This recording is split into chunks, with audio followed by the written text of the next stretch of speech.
ఆచార్యుల మరణం తర్వాత ఏం చేయాలో అంతు చిక్కట్లేదు కౌరవులకి. కుమారస్వామి దేవసేనను నడిపినట్లు నడిపించి విజయలక్ష్మిని అందించు కర్ణ అని మాట తీసుకుంటాడు దుర్యోధనుడు. మరుసటి రోజు సూర్యకాంతి తేజోమయుడై యుద్ధరంగంలో కడుగుపెట్టాడు అంగరాజు కర్ణుడు. వచ్చి రాగానే మకర వ్యూహాన్ని పన్నాడు.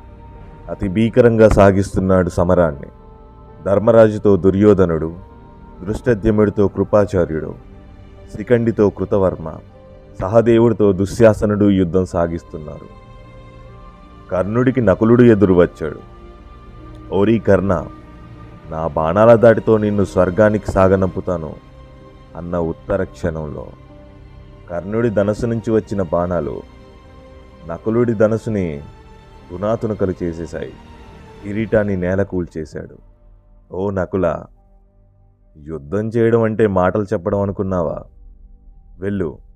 వెళ్ళి మీ అన్న అర్జునుడిని తీసుకురా అని అవమానించి పంపాడు కర్ణుడు.